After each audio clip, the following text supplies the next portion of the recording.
ዛሬ ስለማንም አይደለም ስለራሴ ላወራላችሁ የመጣሁት። ሃይ ሰላም፣ እንዴት ናችሁልኝ? ደህና ናችሁ? እኔ ደህና ነኝ አልሐምዱሊላህ። ማስከል ላውጣት። እንዴት ናችሁልኝ? ደህና ናችሁ? እኔ ደህና ነኝ አልሐምዱሊላህ።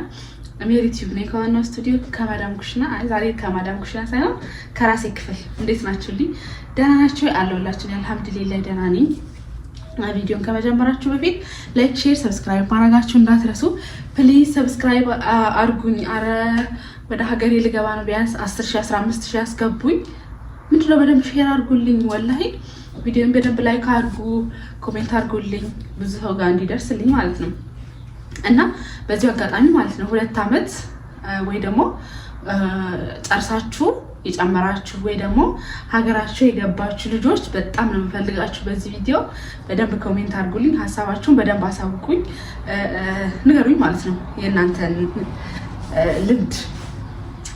እና ምንላችሁ ነው እኔ አሁን ኮንትራት ልጨርስ ነው ወደ ሀገሬ ልግባ ወይስ ልቀመጥ የሚለው ነገር በጣም ነው እያጨናነቀኝ ያለው እና ሀሳባችሁን ሼር እንድታደርጉኝ ነው ማለት ነው ዛሬ ቪዲዮ የመጣሁት። እና እውነት ለመናገር ከዛ ኢትዮጵያ አስባችሁ እንደምትመጡት እዚህ ስትመጡ ምንም ነገር አይሆንም። አንደኛ ነገር ችግር ራሱ ይበዛል። ከየት እንደሚመጣ አላውቅም። ችግር ራሱ ይበዛል። ሁለተኛ ነገር ደግሞ እኔ እንጃ በፊት ምናልባት እዛ ኢትዮጵያ ሆነን እዚህ የምንሰራውን ያህል ብር ስለማንሰራ ይሆን አላውቅም። ብቻ እንትን ይላል፣ ያዘናጋል ሰውን ማለት ነው። ያዘናጋል ሰውን። ከዛ በመቀጠል ደግሞ በቃ እኔ እንጃ ብቻ እዛ አስባችሁ እንደመጣችሁት እዚህ አይሆንላችሁም። እና ፕሊዝ 2 ዓመት ጨርሳችሁ የጨመራችሁ ወይ ደግሞ ሀገራችሁ የገባችሁ ልምዳችሁን አካፍሉኝ። እኔ አሁን ልቀመጥ ልሂድ እንዴት ላድርግ ምናምን የሚለው ነገር በጣም ቢዚ አድርጎኛል ጭንቅላቴን፣ ሀሳቡ ማለት ነው። እና እንዴት ነው የወሰናችሁት? እውነት ለመናገር ትንሽ ልጨምር ፍላጎታችሁም ይጨምራል። እንደዚህ ላድርግና ትንሽ እንደዚህ ላድርግና ለራሴ እንደዚህ ልግዛና እንደዚህ ላድርግና የሚለው ነገር በጣም ነው የሚያጨናንቀውና እንዴት ነው የወሰናችሁት? እንዴት ነው መወሰኑን የቻላችሁበት? ያው ልስምኩም እስከዛሬ አልነገርኳችሁም፣ ዝም ብያለሁና ልምዳችሁን አካፍሉ ፕሊዝ እባካችሁ። እውነት ለመናገር እኔ ያለሁበት ቤተሰቦች በጣም ነፃነት አለው። ሴቲቷ አትጮም አትናገርም፣ ስራ አይበዛም ምናምን። ግን እዚህ ቤት በጣም የሚያስጠላው ነገር በጣም ሰው የሚበዛበት ቤት ነው። በጣም ሰው ይበዛበታል። በቃ ትምህርት በተዘጋ ቁጥር ሰዎች ይመጣሉ ማለት ነው።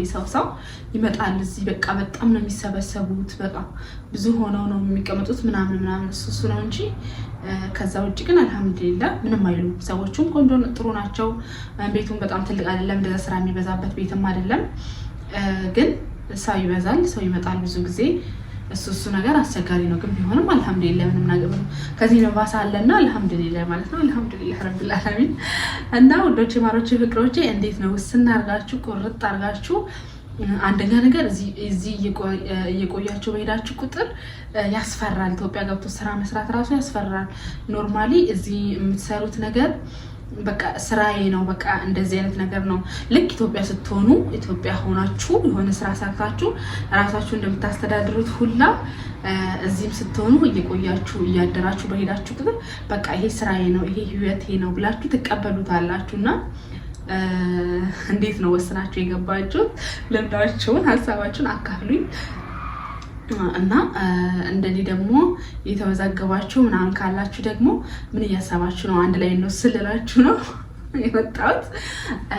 እና ሀሳባችሁን በነፃነት ኮሜንት ላይ አስፍሩልኝ ማለት ነው። በጣም ጨንቆኛል። ቀጥላለሁ ወይ ሄዳለሁ፣ ወደ ሀገር ይገባለሁ ወይ ባይሳካልኝስ ምናምን የሚለው ነገር አስጨንቆኛል። ባይሳካልኝስ ተመልሼ እዚህ አረብ ሀገር ልመጣ ነው። በጣም ያስጨንቃል። እና ሀሳባችሁን ባካችሁ ኮሜንት ለእናንተ ክፍት ነው። ሀሳባችሁን በደንብ አስፍሩልኝ በሰፊው ማለት ነው። በተለይ እዚህ የቆያችሁ ነው 2 ዓመት ጨርሳችሁ የጨመራችሁ ልጆችና ሀገር የገባችሁ እንዴት ነው? በቃ ዝም ብላችሁ ቁርጣችሁን የገባችሁት? አብዛኛው ጊዜ አሁን 2 ዓመት ተብሎ ብዙ አመት እዚህ ያስቆጠረን የሚሉ ልጆች በዚህ ምክንያት ይመስለኛል በጣም ያስጨንቃል። ምን ይዤ እገባለሁ ለራሴ እንዲሳላረግ ፍላጎታችሁ ይጨምራል ምናምን። እዛ ሆናችሁ ትንሽ ነገር ተመኝታችሁ ትንሽ ነገር አድርጌ መጥቼ ከዛ እዛው ሰራለሁ ምናምን ብላችሁ የመጣችሁት ነገር ምንም እንደዛ አይሆንምና በቃ ፍላጎታችሁም ይጨምራል። ቆይ እንደዚህ ላድርግ ስትሉም ጊዜው ይሄዳልና እንዴት ነው ቆርጣችሁ ወሰናችሁ ወደ ሀገራችሁ የገባችሁት? የጨመራችሁን ልጆች ሳያስጨንቃችሁ ነው ወይ የጨመራችሁት? ዝም ብላችሁ ጨመራችሁ ወይ ደግሞ መጨመር ፈልጋችሁ ነው? እንዲሁ ማለት ስራውን መቀጠል ፈልጋችሁ ነው ምናምን ማለት ነው። እና ሀሳባችሁን አስፍሩልኝ፣ አማክሩኝ፣ ምን እንደምወስን አማክሩኝ። ከዛ ከወሰንኩ በኋላ እንግዲህ ከትንሽ ወራቶች በኋላ ወደ ሀገሬ እገባለሁ ማለት ነው። ኢንሻአላህ ኢትዮጵያ ሆኜ ቤተሰቦች ጋር ሆኜ ቪዲዮ መቀርጽላችሁ ይሆናል። እንግዲህ ሀሳባችሁን ኮሜንት ላይ አስፍሩልኝ። ወዳችኋለሁ። ላይክ፣ ሼር፣ ሰብስክራይብ ማድረጋችሁ እንዳትረሱ ፕሊዝ። ደግሞ እንደነገርኳችሁ 15000 10000 አስገቡኝ ወደ ሀገሬ ሳልገባ። ወዳችኋለሁ። ባይ